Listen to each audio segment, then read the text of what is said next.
मानव समाचार, मानवता के हक में। लगता है बीजेपी लीडरान में मोहसिन इंसानियत रहमतुल्लिल आलमीन आप सल्लल्लाहु अलैहि वसल्लम की शान में गुस्ताखाना कलमा अदा करने की होड़ लगी हुई है।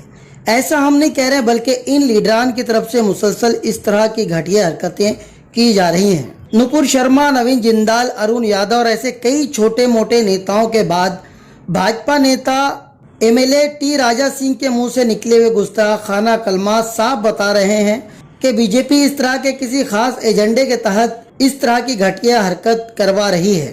हस्ब आदत इस तरह की हरकतें करने वालों को पार्टी से मुअत्तल कर दिया जाता है। फिर बीजेपी के ही कुछ लोग ऐसी घटिया बातें करने वालों की हिमायत में सामने आने लगते हैं। ऐसे मशहूर चेहरे पुलिस और अदालत की पहुंच से दूर हो जाते हैं और किसी अगली घटिया प्लानिंग में लग जाते हैं। टी राजा सिंह को जिस तरीके से बीजेपी ने बरतरफ किया, फिर उसकी गिरफ्तारी हुई, आईपीसी की कई धाराओं में कई केस दर्ज हुए, 14 दिनों की अदालती तहवील यानी मजिस्ट्रेट कस्टडी का फरमान भी जारी हो गया, मगर शाम होते होते जमानत दे दी गई। अगर मालेगांव में इस तरह का मामला देखा जाए तो करीब करीब 10 महीने हो गए हैं और मालेगांव शहर में जिन लोगों के ऊपर इस तरह के बयानात देने का आरोप लगाया गया था उनकी अब तक जमानत नहीं हुई है, मगर टी राजा सिंह के मामले में शाम होते होते ही जमानत दे दी गई।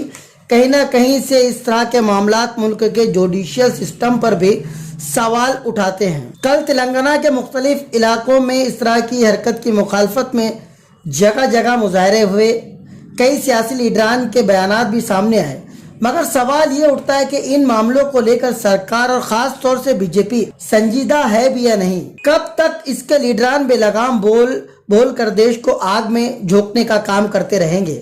टी राजा सिंह ने अपने बयान को महज एक मजाक बताया है। क्या तुम्हारे नजदीक खुद का मजहब सही और दूसरों का मजहब महज एक मजाक है? टी राजा सिंह के मुताबिक उसने मशहूर कॉमेडियन मुनव्वर फारूकी के हैदराबाद के शो की मुखालफत की थी और शो को आग लगा देने की धमकी भी दी थी, मगर उसके बाद भी वो शो हुआ। टी राजा सिंह का कहना है कि मुनव्वर फारूकी अपने शो में हिंदू देवी देवताओं का मजाक उड़ाते हैं।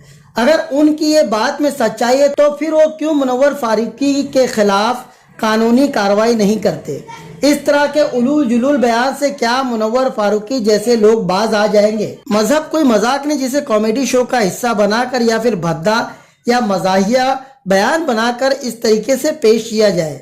ये करोड़ों लोगों की आस्था और अकीदत से जुड़ा हुआ मामला है, इसलिए मुनव्वर फारूकी हो या टी राजा सिंह हो, नुपुर शर्मा हो या जिंदाल हो, ऐसे मामलात में कोर्ट को चाहिए कि सख्त रुख इख्तियार करते हुए फास्ट ट्रैक कोर्ट में इस तरह के मामलों को चलाए और इस तरह की हरकत करने वालों को सख्त से सख्त सजा दे, क्योंकि सिर्फ कोर्ट का ही दरवाजा है जहां पर कुछ उम्मीद की जा सकती है। हुकूमतों से उम्मीद करना आज की तारीख में सबसे बड़ी बेवकूफ़ी नजर आ रही है।